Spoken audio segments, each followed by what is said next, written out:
Olá pessoal, tudo bem? Eu espero que todos vocês estejam bem. Bom, nós vamos continuar então com o vídeo, porque como vocês puderam perceber, a capacidade do meu iPad foi pro lixo de tantas videoaulas que eu gravo, mas estamos fortes. Já reinstalei o programa e a gente tá firme e forte aí. Bom, então a gente percebe que ele se endivida por conta da Marina, tava com muita vergonha de enfrentar o amigo Moisés, né? E aí ele conseguiu pagar o Moisés, deixando de pagar o aluguel, e começa a conversar com ele, volta aos encontros cotidianos de tomar café com ele. O Moisés adora conversar com ele, falar sobre os judeus, né? E é interessante a gente notar aqui o quanto o narrador entra numa dificuldade muito grande de narrar, porque a gente percebe que ele coloca de maneira bastante incisiva o quanto o mundo o trata, né? O mundo o trata de maneira muito indiferente, né? Então a gente percebe na voz dele uma voz indignada, uma voz muito abandonada, né, pelo mundo. E aí ele coloca assim na página 30 que ele está na frente do seu amigo, né? E que tem coisas que ele não gostaria de contar para esse amigo, né? Agora estou defronte de um amigo que me liga pouca importância, é verdade. Amigo todo entregue aos telegramas estrangeiros, mas que me custou 100.000 réis. Parece-me que até certo ponto Moisés é propriedade minha. Os 100.000 réis me vão fazer muita falta. A amizade dele custou 100.000 réis. Então, o Luiz da Silva, ele fala assim, eu prefiro pagar. Ele poderia pagar depois, né? Não deixar de pagar o aluguel. Ele poderia pagar depois os 100.000 réis. Mas ele fala assim, é melhor eu me sacrificar agora pagando 100.000 réis para não perder o único amigo que eu tenho. Porque ele é muito solitário, né? Aí ele fala, aí eles vão para uma praça conversar. E aqui, gente, toma cuidado com a narração do Graciliano, porque ela engana muito a gente. No último parágrafo, né, ele fala assim, 2 minutos, da página 30, ele fala assim, 2 minutos depois estamos sentados num banco da praça Montepio. Aqui há sossego, não vem cá certos indivíduos impertinentes. O que me desgosta é ver de relance nos bancos do centro que a folhagem disfarça mal pessoas atracadas. Ele morre de ódio de pessoas atracadas. O que é isso? Namorando, né? Então ele tá com raiva dessa situação. Agora, gente, para tudo. A pessoa tem inveja dos outros namorando na praça. É muito, vai. Só uma observaçãozinha básica aqui. É muito, né? Aí ele chega a comparar os cães às pessoas que estão namorando na praça. E ele diz, cães, amando-se em público, descaradamente, cães, eu tremo de indignação. Ah, meu filho, vai se tratar, né? Pelo amor de Deus. Gente, ainda aqui na página 30, a gente percebe, né, essa indignação dele. E ainda ele fala assim, depois esmoreço, julguei distinguir entre as folhas dos crótons o vulto de Marina. Mas foi ilusão, mas a imagem permanece cachorrada. Cachorrada.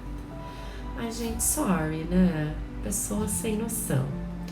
E aí ele vai entrando com a questão dos políticos, extingue os políticos, malandros, ladrões, e aí vai. E aí vai reclamando muito, né?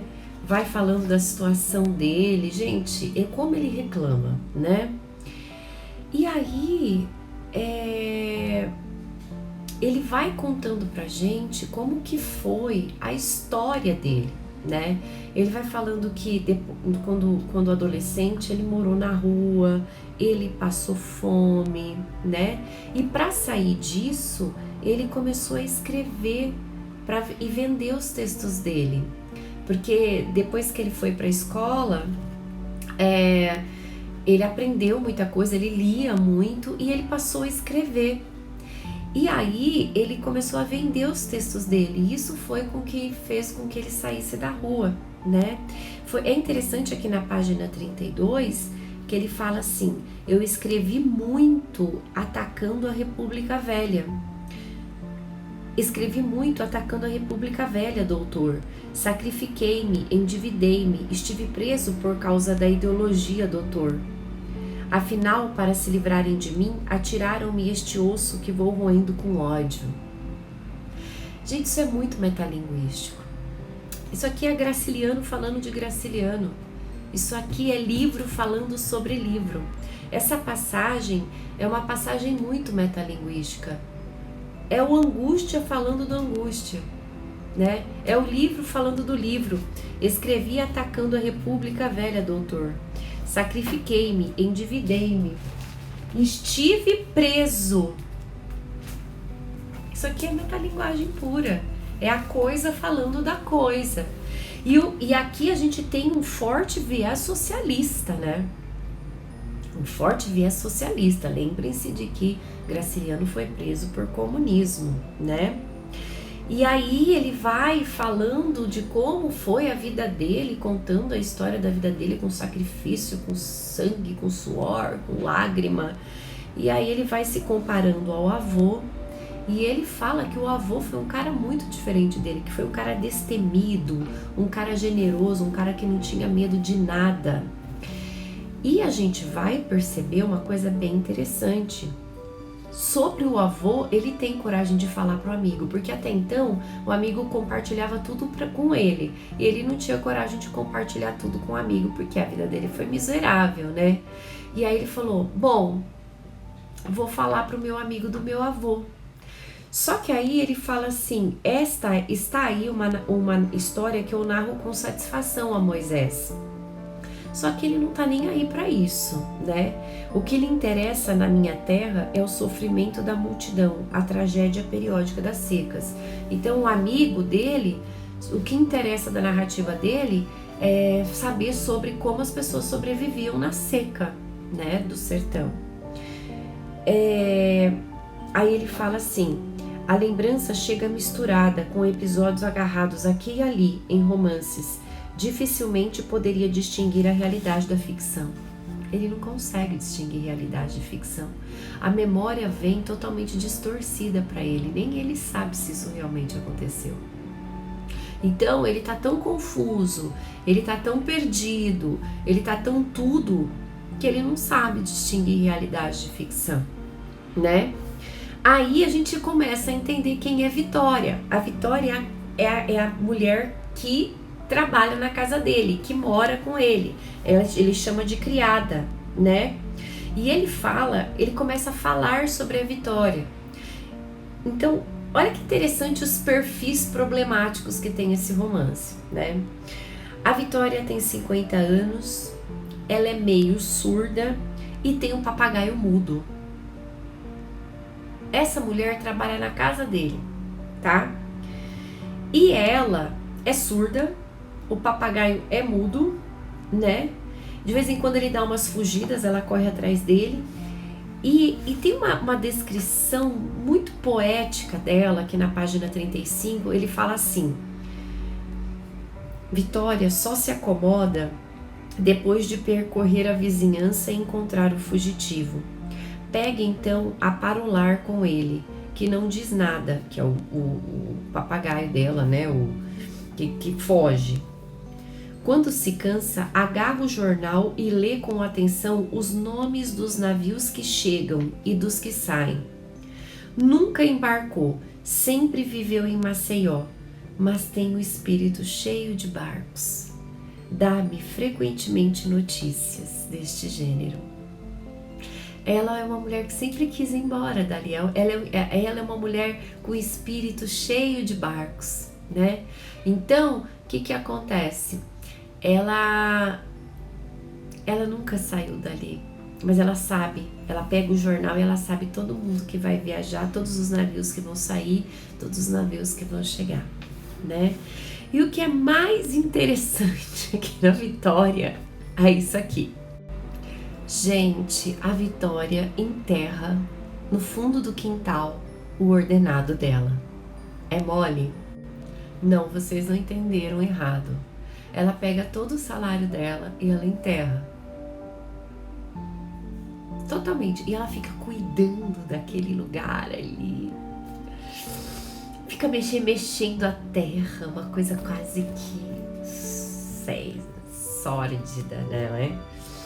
E aí ele vai falando, vai descrevendo a Vitória e vai comentando a respeito disso e vai falando da relação que ela tem com ele e que ela tem hábitos estranhos, né? Ela, de repente somem umas moedinhas dele e ele fala pra ela: engraçado, Vitória, eu tinha deixado umas moedas aqui, será que você, na hora de varrer, na hora que você for varrer, presta atenção. Ela fala: olha, se o senhor tá desconfiando de mim, o senhor me manda embora, que eu faço minhas malas e vou embora. Ele fala: de forma nenhuma, imagina que eu vou desconfiar de você. Aí, meia hora depois, as moedas aparecem. Aí eu acho interessante que ele fala assim: de repente aparece, na página 39, de repente aparece chocalhando as moedas. Ah, estão aqui. Não sei quando o senhor vai tomar jeito. A vida inteira perdendo dinheiro? Eu guardo algumas pratas e deixo o resto em cima da mesa. Não há perigo. Eu receio é que Vitória se engane algum dia nas contas e me traga mais do que me tirou. E aí, nós temos na página 39 a informação, né? Que ele diz que ele tinha um extra. Além de trabalhar no jornal, ele escrevia algumas composições poéticas, ele vendia a 10, a 15 mil réis. E aí ele vai contando a respeito de como funciona essa questão, do como ele sobrevive. E aí eu acho interessante notar aqui como ele se encontra, né, com a Vitória, não. Como ele fica sabendo da mudança da Marina, né?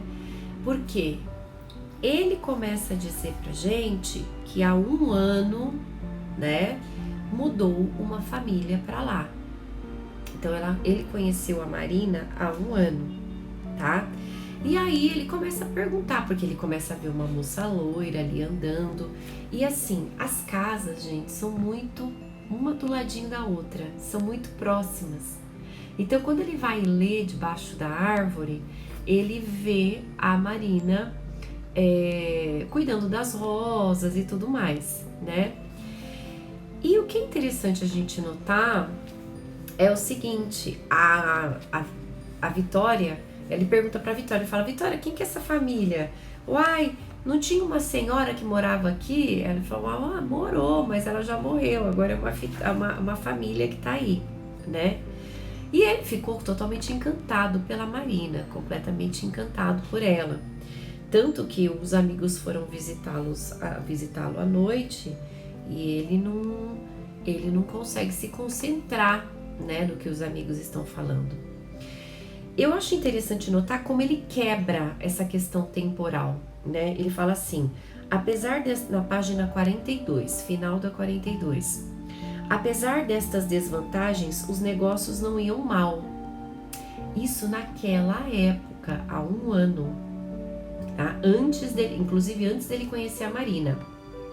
E foi exatamente por me correr a vida quase bem que a mulherinha me inspirou interesse. Ele pensou assim: eu não tô quase sem dívida, minha vida é humilde, mas eu não tenho dívidas, tenho um dinheirinho, de repente dá pra me casar com ela, né?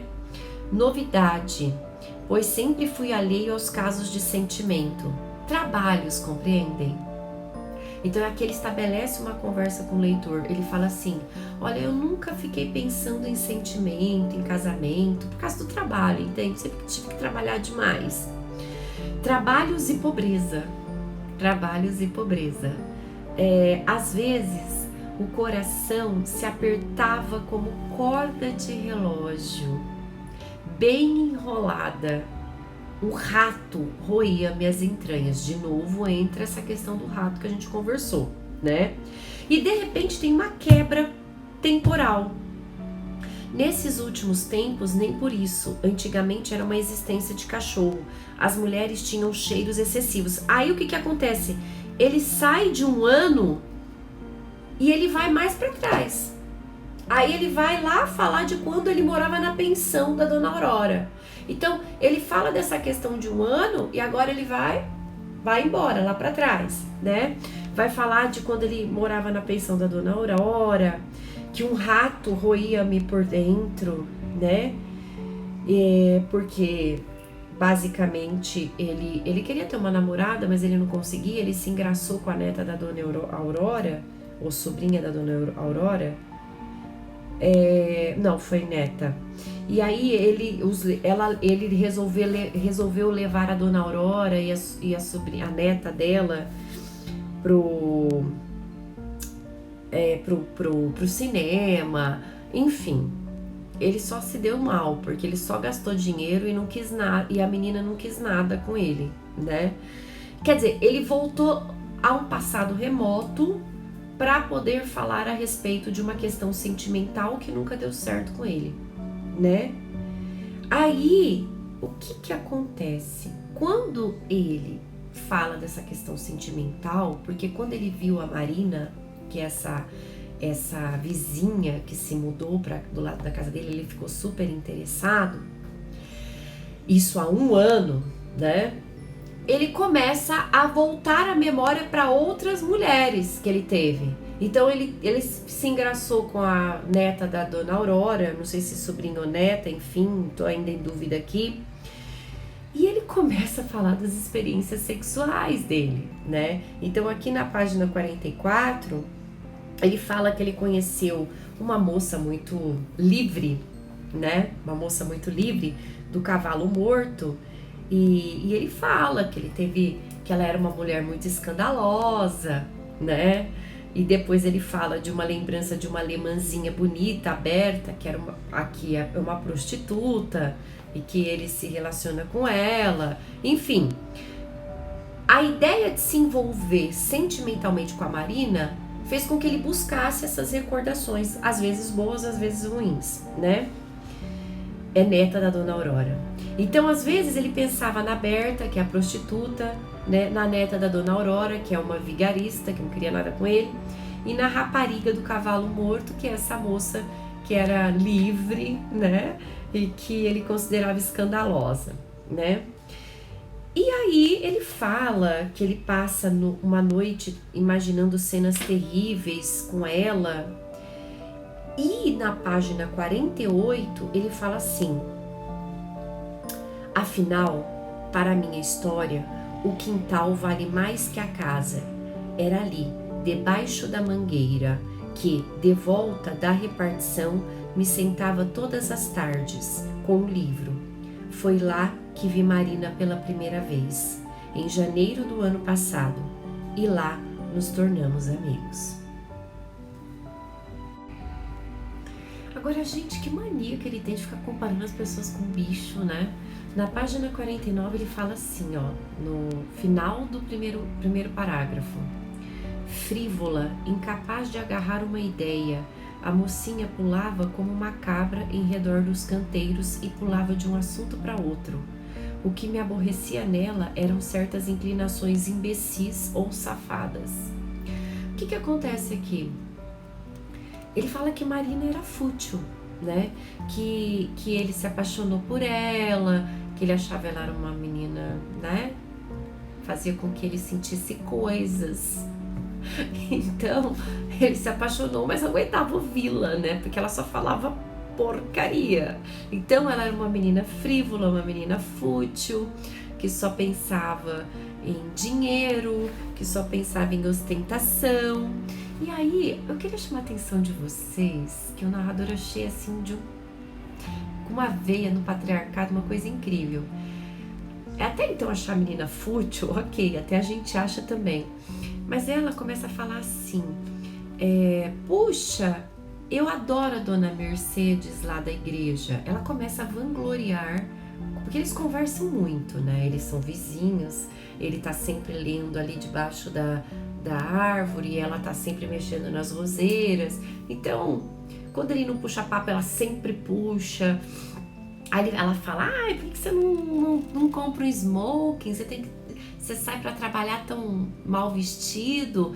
Ele fala assim, Marina, nem só de smoking vive o homem, minha filha.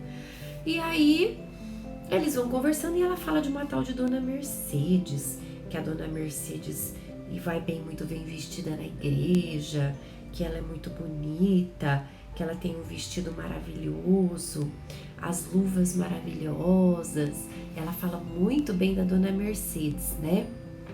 De repente, entra ele para falar mal da Dona Mercedes. Olha isso. Dona Mercedes, página 50. Gente, acompanha comigo, viu? Eu não tô espelhando aqui, porque tá dando um pouquinho de trabalho, mas acompanha comigo. Dona Mercedes é uma espanhola madura da vizinhança, amigada em segredo, quer dizer, amante, com um personagem oficial que lhe entra em casa alta noite. Possui mobília complicadíssima, passa os dias olhando-se ao espelho e polindo as unhas, metida num penheiro de seda, e quando mergulha na banheira, sente-se de longe o cheiro da água de colônia.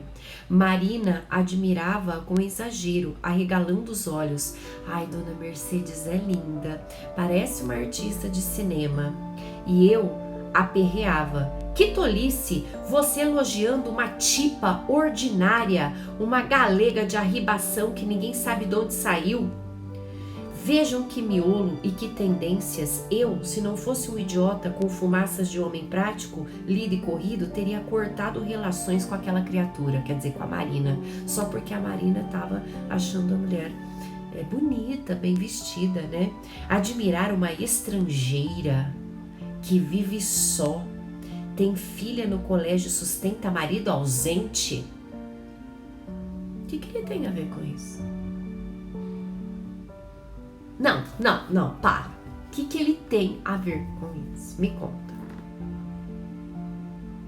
Gente, tudo bem que a Marina é fútil. Agora, até então, implicar que ela gosta da Dona Mercedes porque acha a Dona Mercedes super bem vestida, problema da Dona Mercedes, como ela conseguiu dinheiro pra andar bem vestida, mas que ela é bem vestida, ela é. Né? E aí a gente vai trabalhando, aqui a narrativa vai passando, ele xinga essa Marina, né? E aí a Vitória também xinga, a Vitória fala assim, essa daí, ó, safadinha, enxerida, né? Por quê? Fica aí conversando com o homem à noite, né? Sabe, um pessoal assim, enfim. E aí a narrativa vai indo, e a gente percebe que ele vai se irritando muito com o comportamento da Marina. Muito, porque a Marina é uma menina que gosta de dinheiro. Até então, se ele entrou nisso, o problema é dele. Existem pessoas que gostam de dinheiro, existem pessoas que não gostam de dinheiro. Ok.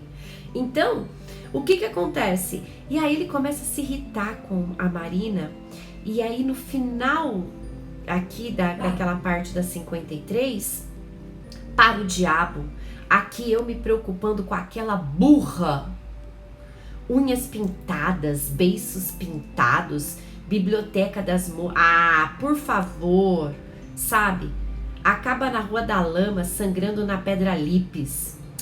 Vamos deixar de besteira de pensar nela, seu Luiz, um homem é um homem. Patriarcado, nossa, você achou, né? Então vocês Vocês, estou brincando aqui, mas vocês percebem o nível? Ok, a Marina é uma menina fútil, ok, ela só pensa em dinheiro, mas até então, meu bem, se você tá se envolvendo com ela, o problema é todo seu, é só não se envolver, não é? Amados, paramos por aqui, vídeo longo, mas eu espero ter ajudado de alguma maneira. Beijo!